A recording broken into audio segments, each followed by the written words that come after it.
요한복음 3장 16절에서 19절에 있는 말씀, 우리 한 목소리로 읽겠습니다. 하나님이 세상을 이처럼 사랑하사 독생자를 주셨으니 이는 그를 믿는 자마다 멸망하지 않고 영생을 얻게 하려 하심이라.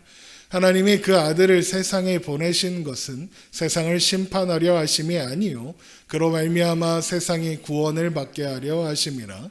그를 믿는 자는 심판을 받지 아니하는 것이요 믿지 아니하는 자는 하나님의 독생자의 이름을 믿지 아니하므로 벌써 심판을 받은 것이니라.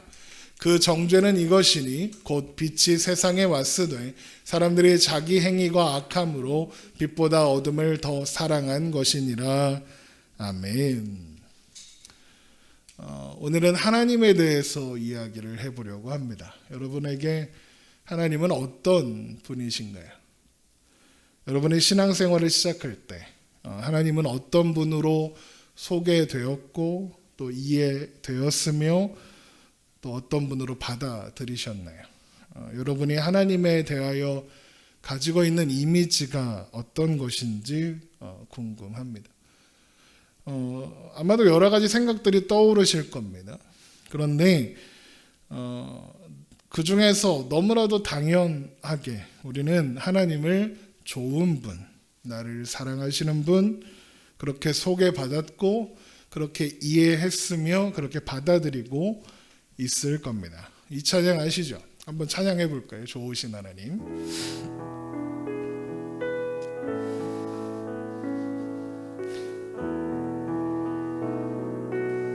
좋으신 하나님, 좋으신 하나님, 좋으신 하나님, 참 좋으신 나의 하나님. 우리의 기도를,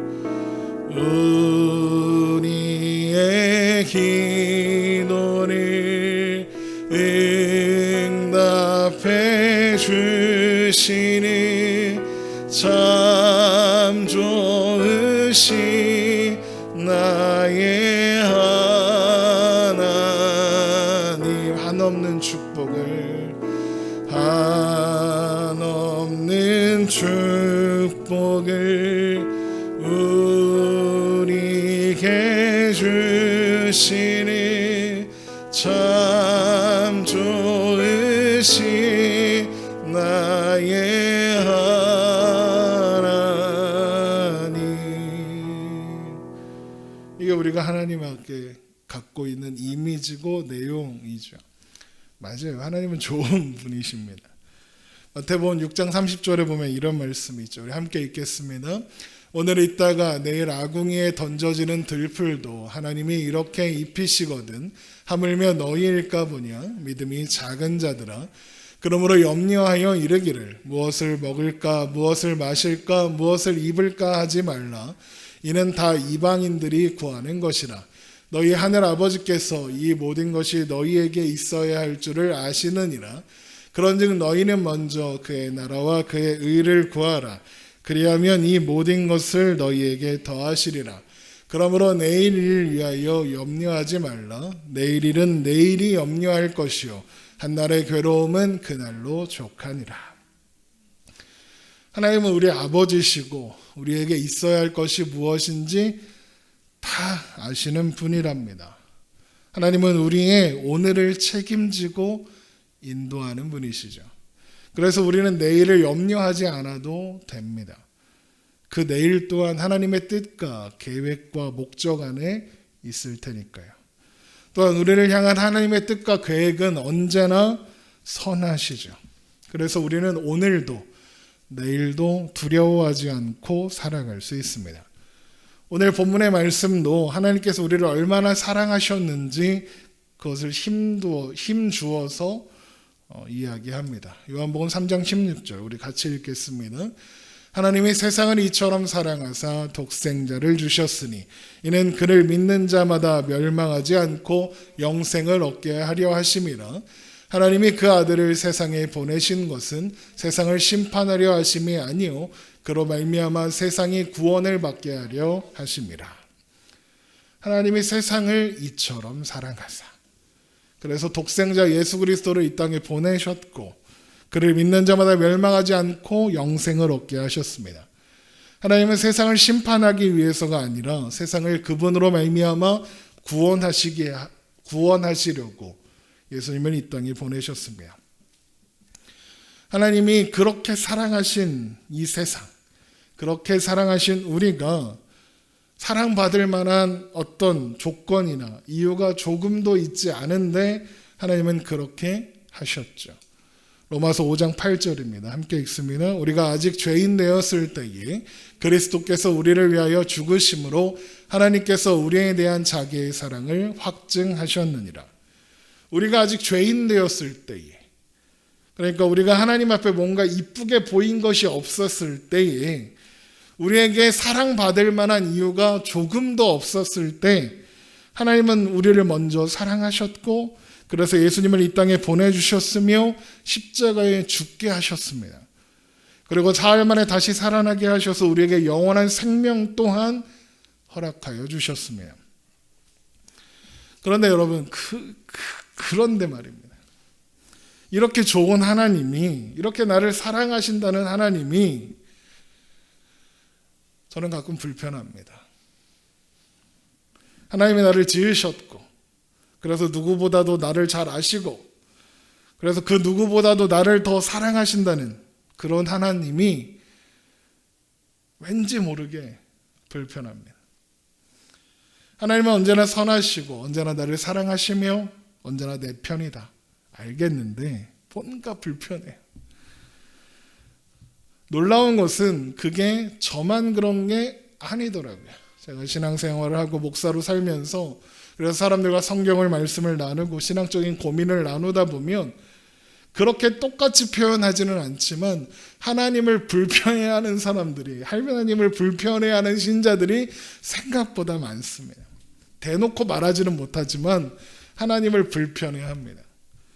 다만 그러면 안 될 것 같아서, 하나님 불편하다고 하면 안 될 것 같아서, 그래서 하나님께 뭔가 의문을 제기하고 뭔가 불만을 제기하면 괜히 혼나는 거 아닌가, 그런 생각이 들어서 불편한 하나님은 좀 외면하고 아니야 그냥 믿으면 되지 뭐 그렇게 묻지 않고 하나님은 좋은 분이야 그것만 생각하는 것처럼 보입니다.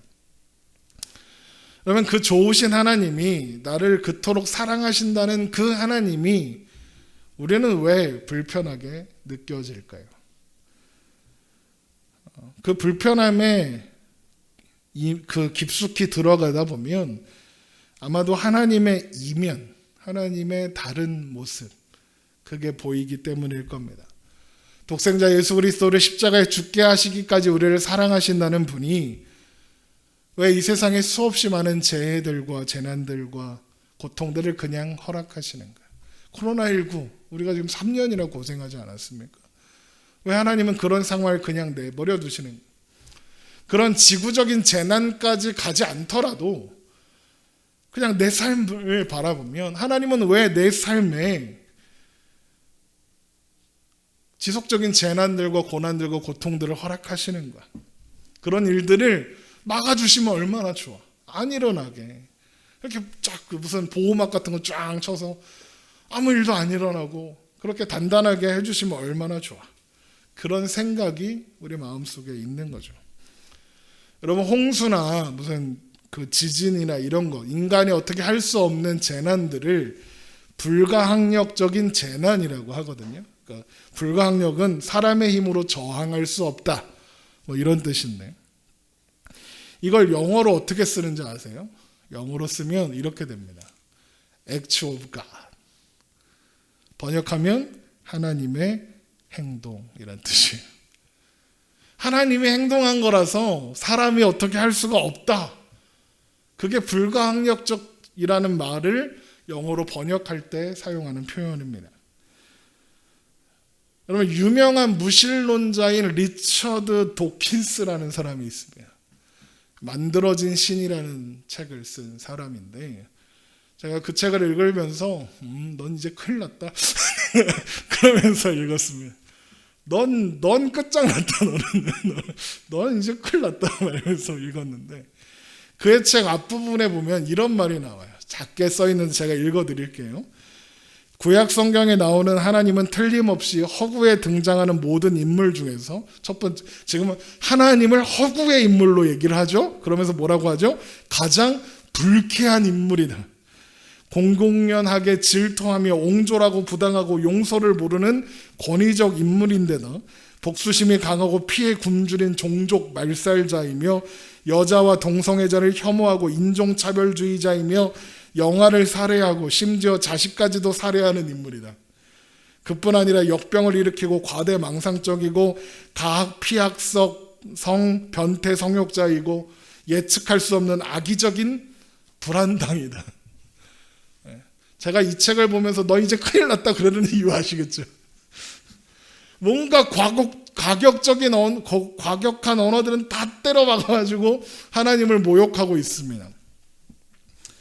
여러분, 그런데 이렇게 표현해서 그렇지 이런 무신론자가 하는 말, 이런 질문들이 정말로 우리에게 아무런 거리낌이 없고 넌 다 거짓말이야 부정이 되나? 아니라고는 말하고 싶지만 성경을 한번 보세요. 그런 의문이 들 때가 있어요. 하나님은 선하시죠. 하나님은 의로우시고요. 하나님은 사랑이시죠. 이것만 있으면, 성경에 그것만 있으면 참 좋을 텐데 구약 성경을 읽다 보면 하나님이 이상할 때가 있어요. 리처드 도키스의 말처럼 하나님 너무 잔인한 거 아닌가? 그런 생각이 들 때가 있다고요. 예를 한번 들어볼까요? 가나안 전복 전쟁을 할 때 하나님께서 가나안의 모든 민족을 멸절하라고 하시죠. 여기서 멸절은 남녀노소 상관없이, 남녀 어른아이 상관없이 다 죽이라는 거예요. 신명기 20장 13절부터 봅니다. 함께 읽겠습니다. 내 하나님 여호와께서 그 성읍을 내 손에 넘기시거든 너는 칼날로 그 안에 남자를 다 쳐 죽이고 너는 오직 여자들과 유아들과 가축들과 성읍 가운데 있는 모든 것을 너를 위하여 탈취물로 삼을 것이며 너는 내 하나님 여호와께서 내게 주신 적군에게서 빼앗은 것을 먹을지니라. 내가 내게서 멀리 떠난 성읍들 곧 이 민족들에게 속하지 아니한 성읍들에게는 이같이 행하려니와 오직 내 하나님 여호와께서 내게 기업으로 주시는 이 민족들의 성읍에서는 호흡이 있는 자는 하나도 살리지 말지니 곧 헷 족속과 아모리 족속과 가나안 족속과 브리스 족속과 히위 족속과 여부스 족속을 내가 진멸하되 내 하나님 여호와께서 내게 명령하신 대로 하라. 호흡이 있는 자는 하나도 살리지 말랍니다. 여자와 유아들까지도 그렇게 하랍니다. 다 진멸하십니다. 가나안 사람들이 악하다고 하더라도 아이들까지 죽이라고 하는 건 너무 잔인한 거 아닌가? 그런 생각 안 드십니까? 하나님 정말 선하신 건가? 그래요, 뭐 가나안 족속들이야 하나님 앞에 범죄했고 음란하고 우상 섬기고 죽을만 하지, 진멸해야 하지, 그렇다고 칩시다. 그런데 하나님이 사랑으로 선택하시고 부르셔서 구원하셨다는 이스라엘 백성들한테는 왜 그러시나요? 민수기 21장 4절 함께 읽습니다. 백성이 호르산에서 출발하여 홍해 길을 따라 에돔 땅을 우회하려 하였다가 길로 말미암아 백성의 마음이 상하니라. 백성이 하나님과 모세를 향하여 원망하되 어찌하여 우리를 애굽에서 인도해 내어 이 광야에서 죽게 하는가? 이곳에는 먹을 것도 없고 물도 없도다. 우리 마음이 이 하찮은 음식을 싫어하노라 하며 여호와께서 불뱀들을 백성 중에 보내어 백성을 물게 하심으로 이스라엘 백성 중에 죽은 자가 많은지라. 이스라엘 백성들의 원망 불평이 뭡니까? 배고파, 목말라 아닙니까? 하나님이 어떻게 하십니까? 불뱀들을 보내셔서 죽이십니다. 맞죠? 이스라엘 잘못했죠. 하나님 원망하고 모세 원망하고 이럴 거면 뭐하러 우리를 애굽에서 데려와서 불평했으니까 잘못했죠. 그런데 그렇게 다 죽여버리셔야 하는가? 사랑하셔서 구원하셨다면서. 그런데 왜 하나님은 그렇게 진노를, 그것도 뱀 타 죽는다는 불뱀에 물려서 하나님 사랑의 하나님 맞나?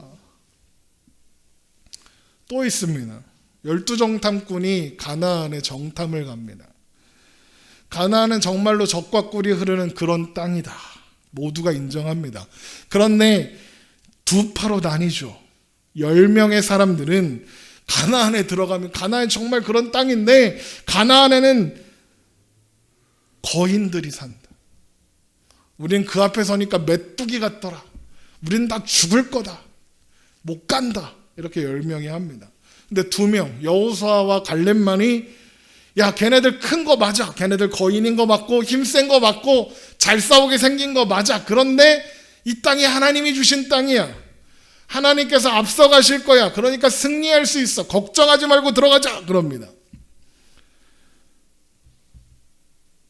그런데 백성들이 누구의 말을 듣습니까? 10명의 말을 듣죠. 근데 한번 생각해 보세요. 현실적으로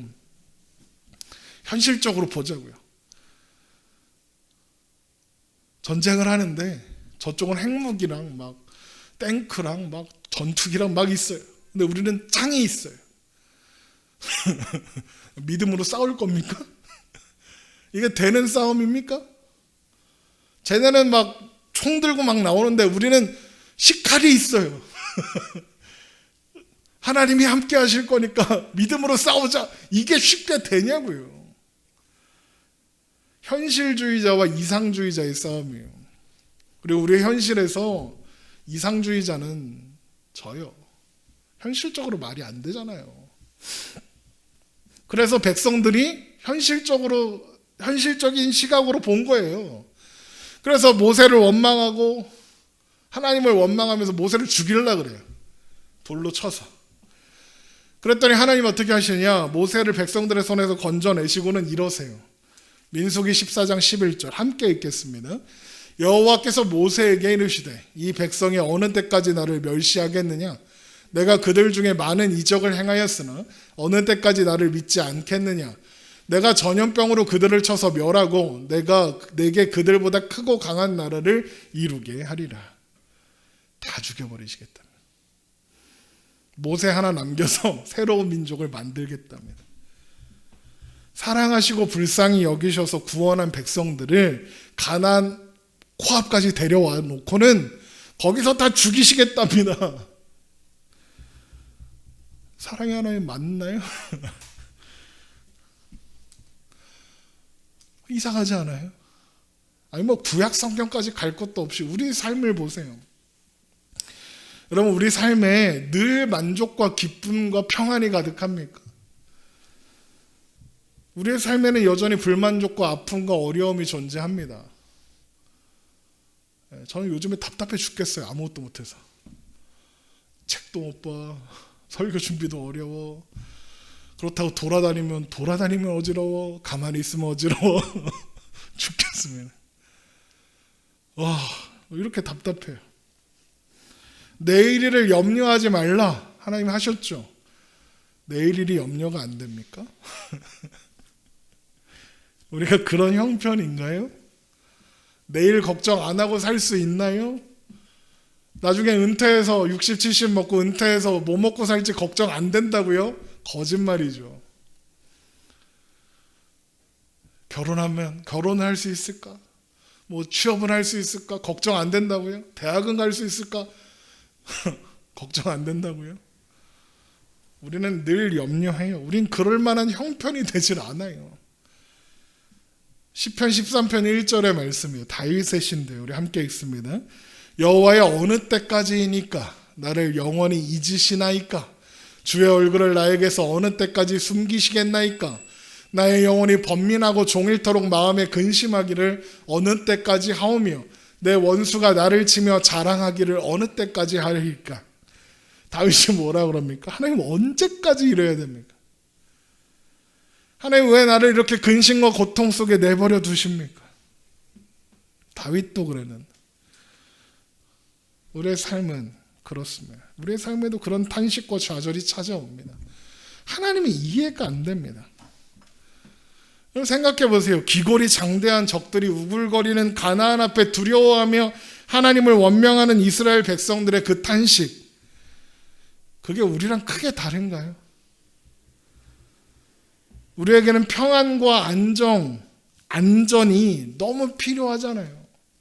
그래서 매일 하나님 앞에 깊은 기도와 간구와 탄식으로 기도하는데, 그런데 아무것도 보이지는 않는 것 같고, 그래서 불안하고, 한 구석에 원망, 불평도 좀 생기고, 그런데 불평했더니 불뱀이 막 가고 불평했더니 다 죽여버리겠다 그러시고, 하나님 너무 무섭고 그래서 아이씨 하나님 나 하나님 안 믿어 그러고 가버리면 좋겠는데 못 가겠고 괜히 불벼락 맞을 것 같고 계단 올라가다가 다리 부러질 것 같고. 어느 교회에서 교회 상처를 너무 많이 받아서 다른 교회로 가겠다 그랬더니 목사님이 그랬다잖아요. 너 교회 옮기면 다리 부러진다. 너 교회 옮기면 암 걸린다. 그거 무서워서.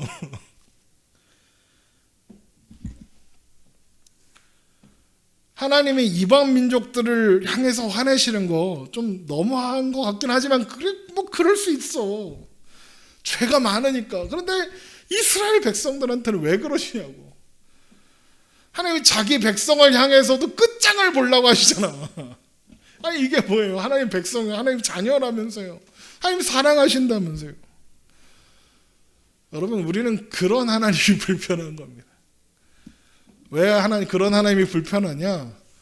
우리도 하나님의 자녀라 그러거든요. 우리도 하나님의 백성이라고 하거든요. 그런데 이스라엘 백성을 끝장내시겠다고 하시는 하나님이 나한테도 그러지 않으실 거라고 장담을 못 하겠는 거예요. 불안한 거죠. 그런데 생각해 보세요. 여러분 이스라엘 사람이세요? 여러분 우리 따지면 다 이방 민족이잖아요. 큰일 났어요. 큰일 났어. 어떡하면 좋아. 우리는 그런 하나님이 불편한 겁니다. 왜 우리는 하나님이 불편하냐? 왜 우리는 하나님이 그저 좋은 분이기만 했으면 좋은가? 왜 그런 생각들이 자꾸 일어나는가? 그것이 오늘 설교의 핵심이에요. 우리는 왜 하나님이 불편한가? 그 이유는 기준이 달라서 그래요. 하나님이 화내시는 분으로 보이고 하나님이 잔인한 분으로 보이는 건 하나님의 기준과 내 기준이 달라서 그래요. 어떤 기준은요? 선악의 기준이 달라서 그래요. 내가 생각하는 선악의 기준이 하나님의 기준과 달라요. 왜 그게 다를까요? 아담의 범죄 이후로 그렇게 됐어요. 우리가 이건 선이고 이건 악이다 판단할 수 있다고 생각해요. 선악의 기준, 무엇이 옳고 무엇이 나쁘고 무엇이 좋고 무엇이 나쁜 거, 그거 내가 판단할 수 있다고 생각해요. 내가 그 기준을 알고 있다. 그래서 내가 그 기준을 정할 수 있다. 내가 판단할 수 있고 내 생각이 옳다. 그런 생각이 사람에게 있기 때문에 그래요. 그런 선악의 가치 판단의 기준이 나한테 있으니까 하나님이 이해가 안 되는 거예요. 하나님이 불편한 거예요. 왜 하나님이 그렇게 다 진멸시키려고 하는지, 하나님이 진노를 받아서 이스라엘 백성들에게 심판을 내리시는지 이해가 안 되는 거예요. 하나님 왜 내 삶에 불편함과 어려움과 고통을 허락하는지 이해가 안 되는 거예요. 그래서 그런 하나님이 불편하고 그런 하나님 외면하고 그저 좋으신 하나님 이것만 하고 싶은 거예요. 내가 믿고 싶은 하나님은 좋은 하나님인 거죠. 그냥 언제나 내 편 들어주고.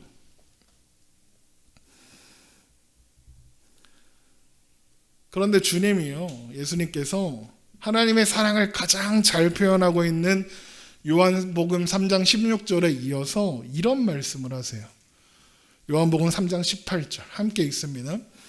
그를 믿는 자는 심판을 받지 아니하는 것이요 믿지 아니하는 자는 하나님의 독생자의 이름을 믿지 아니함으로 벌써 심판을 받은 것이니라. 그 정죄는 이것이니 곧 빛이 세상에 왔으되 사람들이 자기 행위가 악함으로 빛보다 어둠을 더 사랑한 것이니라. 빛이 세상에 왔으되 사람들이 자기 행위가 악함으로 빛보다 어둠을 더 사랑했대요. 구약의 하나님이 불편하고 내 삶에 찾아오는 어려움이 그것을 그냥 내버려 두시는 것 같은 하나님이 불편한 이유가 바로 이거예요. 내 기준, 내 판단, 내 생각이 어둠 속에 있어요. 그런데 그걸 모르고 내가 옳아, 내가 기준을 세울 수 있어, 내가 판단한 게 맞아, 내 생각이 옳아, 그러고 있는 거예요. 여러분 죄송하지만 저도 그런 생각 자주 해요. 이건 좀 아니지 않습니까? 이건 좀 너무하신 거 아닙니까? 아마도 신자라면 다 그렇지 않을까라고 생각해요. 그런 불합리함을 느껴요. 하나님 계시다면서요. 도대체 왜 이런 겁니까? 이해가 안 들어요. 근데 왜 그게 이해가 안 된다고요? 기준이 나한테 있었어요. 그래서 하나님의 뜻과 생각을 이해할 수가 없는 거예요. 아무리 생각해도 하나님이 틀린 것 같고, 아무리 생각해도 하나님이 왜 그러신지 이해가 안 되는 거예요. 이해가 안 되고 모르겠는 거예요. 도대체가 답답한 거예요. 하나님 진짜 답답해. 답답해. 여러분 더 답답한 게 뭔지 아세요? 하나님 답답해요. 하나님 왜 그러시는 거예요? 라고 물어보면요, 하나님이 뭐라고 대답하시느냐, 이렇게 대답하세요. 시편 46편 10절 함께 읽겠습니다. 이르시기를 너희는 가만히 있어 내가 하나님됨을 알지어다. 내가 문 나라 중에서 높임을 받으리라. 내가 세계 중에서 높임을 받으리라 하시도다. 하나님이 답답하다는 우리한테 가만히 있어, 가만히 있어 그러시는 거예요. 멈추래요. 가만히 있으래요. 여기서 너희는 가만히 있어, 이건 행동만 멈추다 이런 뜻이 아니라 생각도 멈추라는 거예요. 아니 지금 상황은 하나님하고 끝장 토론이라도 한번 해야겠는데 멈추라니요. 그런데 하나님이 그러래요. 너의 생각을 멈추어라. 네가 옳다고 생각하는 그 생각 멈춰라. 너는 기준이 될 수 없다. 너는 제대로 판단할 수 없다. 너의 기준은 온전치 않다. 너는 생각하기를 멈추어라. 그리고 나를 보아라. 하나님을 보아라. 그렇게 말씀하시는 거죠. 가만히 있어. 내가 하나님됨을 알지어다. 왜요? 하나님만의 옳고 그름, 맞고 틀림을 정하실 수 있고 판단하실 수 있는 분이니까요. 그러니까 하나님을 믿고 멈추라는 거예요. 너는 너의 지혜와 생각과 판단이 뛰어나다고 생각하지만 그거 아니니까 멈춰라 그래요. 멈추고 하나님을 보라는 거예요. 그리고 나면 달라질 거라는 거예요. 뭐가 달라지냐? 로마서 5장 3절 4절 함께 읽습니다. 시작. 다만 이뿐 아니라 우리가 환난 중에도 즐거워하나니 이는 환난은 인내를, 인내는 연단을, 연단은 소망을 이루는 줄 알미로다. 이걸 알게 된다는 거예요. 기준을 하나님께 옮기고 판단을 하나님께 맡기면 환난이 즐겁대요. 이해할 수 없지만 이해할 수 있대요. 인내하고 그 가운데 단단해지고 온전한 소망에 이루게 된대요. 그게 하나님의 지혜고 하나님의 생각이래요. 멈추라는 거예요. 왜? 네 생각은 진짜가 아니니까. 여러분 놀라운 건 그렇게 기준을 하나님께 두고 세상을 바라보면 하나님의 진노가 어디를 향하는지 볼 수 있어요. 로마서 1장 18절 함께 읽습니다. 하나님의 진노가 불의로 진리를 막는 사람들의 모든 경건하지 않음과 불의에 대하여 하늘로부터 나타나나니 다만 1장 18절이고 2장 5절 시작.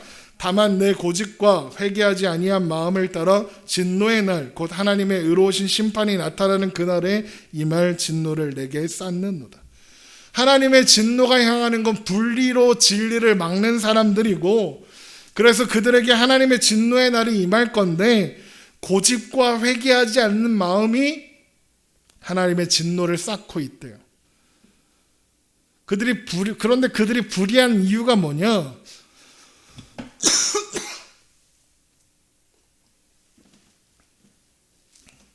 그들 가운데 하나님이 없기 때문에. 로마서 1장 19절. 이는 하나님을 알만한 것이 그들 속에 보임이라. 함께 읽겠습니다. 하나님께서 이를 그들에게 보이셨느니라. 창세로부터 그의 보이지 아니하는 것들 곧 그의 영원하신 능력과 신성이 그가 만드신 만물에 분명히 보여 알려졌나니 그러므로 그들이 핑계하지 못할지니라. 하나님을 알되 하나님을 영화롭게도 아니하며 감사하지도 아니하고 오히려 그 생각이 허망하여지며 미련한 마음이 어두워졌나니 스스로 지혜 있다 하나 어리석게 되어 썩어지지 아니하는 하나님의 영광을 썩어질 사람과 새와 짐승과 기어다니는 동물 모양의 우상으로 바꾸었느니라. 그들은 하나님께서 창조하신 온 우주 만물이 하나님을 말하고 있음에도 불구하고 하나님을 모르고 받아들이질 않는데요. 아니, 아는데 받아들이질 않는데요. 하나님을 알지만 하나님을 영화롭게 하지 않는데요. 대신 뭘 만들어내요? 우상을 만들어낸대요. 하나님 아닌 것으로 하나님 없음을 채우려고 하는 거예요. 하나님의 뜻을 외면하고 자신들의 죄악된 뜻과 판단과 생각을 기준 삼으려고 하는 거예요. 여러분, 그런데 하나님의 뜻이 뭐죠? 우리가 하나님의 자녀 되는 거예요. 요한복음 6장 38절 함께 읽겠습니다. 내가 하늘에서 내려온 것은 내 뜻을 행하려 함이 아니요 나를 보내신 이의 뜻을 행하려 함이니라. 나를 보내신 이의 뜻은 내게 주신 자 중에서 내가 하나도 잃어버리지 아니하고 마지막 날에 다시 살리는 이것이라. 내 아버지의 뜻은 아들을 보고 믿는 자마다 영생을 얻는 이것이니 마지막 날에 내가 이를 다시 살리리라 하시니라. 하나님의 뜻이 뭐라고요? 구원이에요. 아들을 보고 우리가 믿는 거예요. 믿는 자가 영생을 얻는 거예요. 그러면 불의로 진리를 막는 사람들은 복음을 거절하고 하나님 없음 가운데 있으려고 하는 사람들인 거죠. 그래서 하나님의 진노가 향하는 자리는 언제나 하나님이 없는 자리인 거예요. 로마서 1장 32절 시작. 그들이 이 같은 일을 행하는 자는 사형에 해당한다고 하나님께서 정하심을 알고도 자기들만 행할 뿐 아니라 또한 그런 일을 행하는 자들을 옳다 하느니라. 이 모든 건 하나님의 생각, 하나님의 뜻, 하나님만이 옳고 그름, 맞고 틀림을 정하시고 판단하시는 분이라는 걸 인정하지 않고 내 마음대로 판단하겠다는 거예요. 내가 옳아 하겠다는 거예요. 그런데 우리는 그런 하나님이 불편해요. 왜요? 그냥 좀 내가 하고 싶은 대로 내버려 두시면 안 되나? 왜? 우린 내 맘대로 하고 싶어요. 그래서 하나님이 불편한 거예요. 무조건 때려잡는 것 같은 하나님이 불편한 거예요. 그래서 하나님은 없다고 부정하고 아이 그냥 뭐 그런 거지. 그러면 내 맘대로 할 수 있을 것 같아서. 그런데 하나님 없음은 하나님의 부재는 여러분 그런 불편함의 원인이지 불편함을 해결하는 방법이 아니에요. 이해되세요? 불편함 때문에 그 불편함이 하나님 없음을 해결하는 하나님 없음이 있으면 하나님을 제거해버리면 그 불편함이 해소되지 않아요. 왜요? 하나님이 없어서 생기는 불편함이니까요. 그럼 그 불편함을 해결하는 방법이 뭘까? 우리 쪽에서는 해결할 방법이 없어요. 우린 모르니까. 그래서 하나님 쪽에서 해결책을 내려놓으시는 거예요. 그게 뭐예요? 예수님이에요. 로마서 5장 9절. 그러면 이제 우리가 그의 피로 말미암아 의롭다 하심을 받았으니 더욱 그로 말미암아 진노하심에서 구원을 받을 것이니 곧 우리가 원수 되었을 때 그의 아들의 죽으심으로 말미암아 하나님과 화목하게 되었은즉 화목하게 된 자로서는 더욱 그의 살아나심으로 말미암아 구원을 받을 것이다.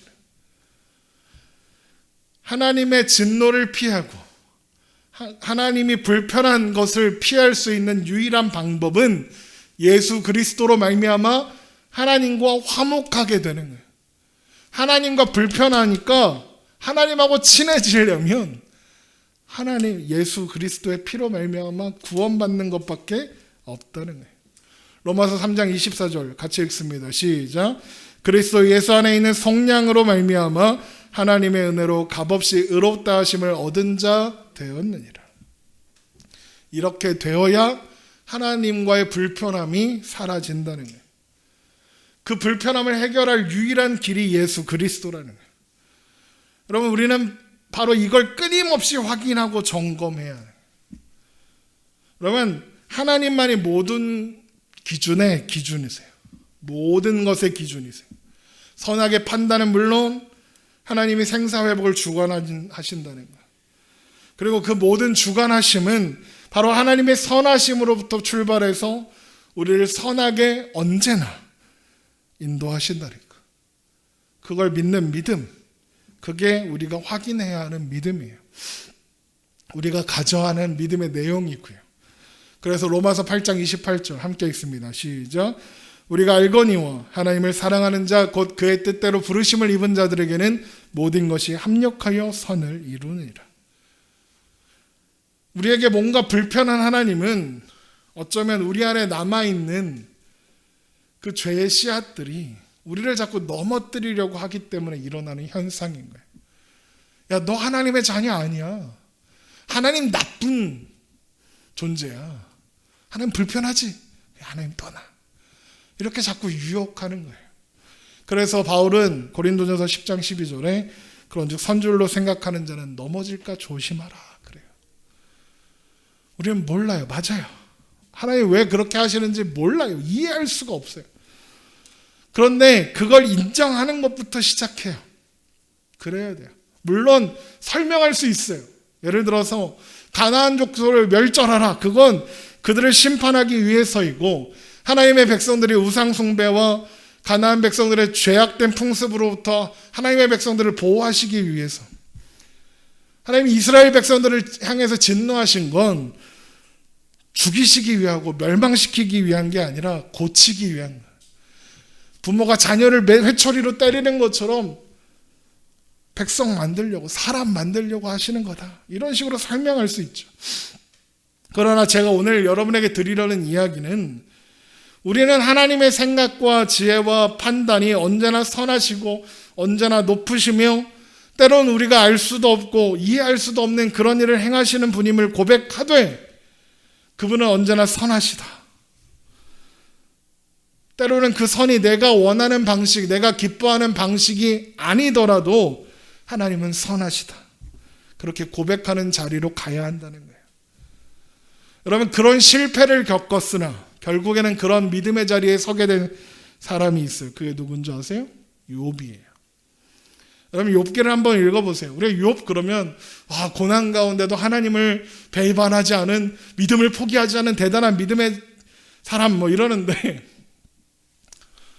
욥기 3장부터 벌써 하나님 원망해요. 여러분, 욥은 범죄하지 않고 살았어요. 근데 갑자기 시련이 닥쳐오죠. 왜 이런 시련이 나에게 찾아왔는가? 욥은 고민하며 고통스러워했어요. 그런데 나중에 가서 하나님 앞에 답을 얻게 되죠. 그리고 나서는 회개해요. 욥기 42장 1절 우리 함께 읽습니다. 시작. 욥이 여호와께 대답하여 이르되 주께서는 못하실 일이 없사오며 무슨 계획이든지 못 이루실 것이 없는 줄 아오니 무지한 말로 이치를 가리는 자가 누구니이까? 나는 깨닫지도 못한 일을 말하였고 스스로 알 수도 없고 헤아리기도 어려운 일을 말하였나이다. 내가 말하겠사오니 주는 들으시고 내가 주께 묻겠사오니 주여 내게 알게 하옵소서. 내가 주께 대하여 귀로 듣기만 하였사오나 이제는 눈으로 주를 배옵나이다. 그러므로 내가 스스로 거두어 드리고 티끌과 재 가운데서 회개하나이다. 여러분, 성경학자들에 따르면 모든 성경들 중에 가장 최초로 기록된 성경은 욥기일 것이다 라고 해요. 그러면 맨 처음 욥기가 기록된 이유가 있겠죠. 하나님이 욥기를 통해서 우리에게 알게 하시려는 내용이 확실하고 중심적에 거기 딱 놓여 있겠죠. 그런 욥기의 내용이 뭐냐? 욥이 경건하게 살고 있고 하나님의 말씀을 따라 실수 없이 살았는데 어려움을 겪었더라. 그리고 그런 욥을 친구들이 찾아와서 회개해라 그러더라. 그래서 욥기는 내내 욥하고 친구들이 논쟁하는 내용이죠. 그리고 욥과 친구들이 논쟁하는 핵심 내용이 뭐냐? 권선징악이에요. 착하게 살면, 선하게 살면 상을 받고 죄를 지으니까 벌을 받는다. 그러니까 욥아, 네가 지금 뭔가 잘못한 게 있으니까 지금 시련이 온 거야. 회개해. 그러는 거예요. 그랬더니 욥이 뭐라 그래요? 내가 잘못한 게 있으면 얼마든지 벌을 받겠다. 그런데 내가 뭔 잘못을 했는지 모르겠다. 난 잘못한 게 없다. 그러는 거예요. 내가 뭘 잘못했냐? 내가 가난한 자를 안 돌봤냐? 내가 교만하게 행한 적이 있느냐? 내가 하나님 앞에 제사를 빠뜨려 먹었냐? 니들도 다 알지 않냐? 한번 지적해봐라. 욥이 내내 그러는 거예요. 그리고 나중에 어떻게 되냐? 하나님께서 욥이 옳고 친구들이 틀렸다 이렇게 밝혀주세요. 그런데 욥이 옳다면서요. 그런데 끝이 어떻게 돼요? 욥이 회개하면서 끝나요. 뭘 회개했나요? 하나님께서 하나님, 내가 왜 이런 고난을 받아야 됩니까? 내가 뭘 잘못했다고 나한테 이러십니까? 라고 항변하는 욥한테 하나님이 이래서 그런 거야 설명 안 해주시고요. 뭘 하시느냐? 창조 세계를 보여주세요. 모든 자연과 생물들을 예로 드시면서, 야, 내가 이거 만들 때 너 뭐 했냐? 야, 내가 이거 만들 때 뭐 결함 있게 만든 거 있냐? 이렇게 물어보세요. 하나님의 창조물은 완벽하다는 건 완벽하게 지으셨다 뿐만 아니라 그렇게 관리하고 간섭하시고 보호하신다, 이런 뜻입니다. 하나님은 하나님께서 지으신 모든 것을 책임지시며 그 책임을 뛰어넘는 한량 없는 은혜와 복으로 모두가 만족할 수 있을 자리까지 이끌어 주신다. 그걸 보여주시는 거예요. 야, 내가 걔네들 먹이는 거야. 산의 새들, 바다의 괴물들 내가 먹이는 거야. 그걸 보여주시는 거예요.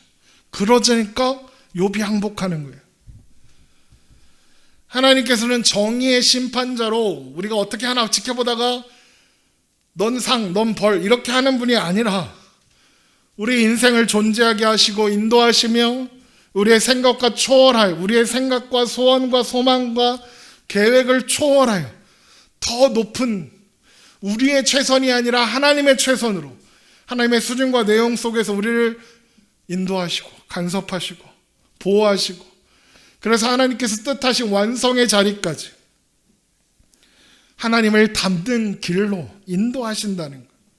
그게 욥이 확인하는 내용인 거예요. 그래서 거기서 바로 그 사실을 확인하고 나서 하나님은 아버지이시고 나는 그저 철없는 아이에 불과하구나, 그걸 알게 되는 거예요. 내가 옳은 줄 알았는데 내가 틀렸구나.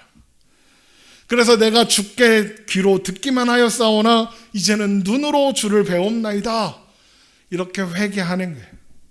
바로 그런 하나님을 욥기가 소개하고 있는 거예요. 그리고 그건 욥기뿐만 아니라 성경 전체가 우리에게 보여주는 거예요. 여러분, 하나님만이 옳으십니다. 언제나 옳으신 하나님은 선하십니다. 우리가 이해할 수 없어도 그렇습니다. 그런 하나님 앞에서 우리는 언제나 어린아이와 같은 존재로 하나님만을 바라보며 하나님의 뜻을 구하며 하나님을 사랑하며 하나님을 의지하며 살아가면 됩니다. 하나님은 언제나 옳으시니까. 그런데 하나님이 언제나 옳으시니까 너는 아무 생각도 하지 말고 입 닥치고 따라와. 까불지 마. 네가 뭘 한다고 그래. 그게 아닙니다. 물론 하나님은 언제나 옳으시고 그래서 우리는 그저 따라가면 됩니다. 그러나 잊지 말아야 하는 것은 언제나 옳으신 하나님께서 또한 언제나 우리를 사랑으로 대하신다는 것을 기억해야 합니다. 그래서 우리는 끊임없이 물어도 됩니다. 이제 다 커서 저희 자녀들은 이제 그런 일 안 하는데 아기 때 뭐 그렇게 궁금한 게 많은지, 아빠 이건 뭐야? 아빠 왜? 아빠 왜 그래? 그러고 아빠 이건 뭐야? 그거 사과야. 아빠 왜 사과는 빨개? 이러저러해서 빨간 거야. 아빠 그런데 왜 그런 거야? 그래서 이건 이런저런 거야. 아빠 근데 이건 뭐야? 그것도 사과야. 아빠 이거 근데 왜 초록색이야? 이거 사과 아니야? 아니야, 그것도 사과야. 아빠 그러면 이 사과는 왜 초록색이야? 그렇게 아이들처럼 계속 묻는 거야. 끊임없이 묻고 생각하고 그래도 돼요. 왜요? 우리는 철없는 어린아이니까. 왜요? 하나님은 우리를 사랑하시는 아빠, 아버지시니까요. 다 이해할 수 없어도 그래서 자꾸 묻고 또 묻고 그러면 하나님은 끊임없이 대답해 주실 거니까요. 그리고 우리가 그렇게 잘하면 알게 될 거니까요. 어렸을 땐 부모의 마음을 모르다가 자라고 보면 그래서 엄마가 그래서 아빠가 그랬었구나 알게 되는 것처럼 우리도 알게 될 테니까요. 그리스도의 장성한 분량이 충만한 데까지 자라가라. 그러면 알 거다. 지금은 거울로 보는 것처럼 희미하지만 얼굴과 얼굴을 마주하여 보는 것처럼 분명하게 알게 될 거다. 믿음은 바라는 것들의 실상이요 보이지 않는 것들의 증거다. 걱정하지 마라. 너도 알게 될 거다. 그러니까 우리는 하나님이 불편하지만 그런 하나님을 또 사랑할 수 있는 거예요. 우리는 그렇게 점점점 하나님을 사랑하게 될 거예요.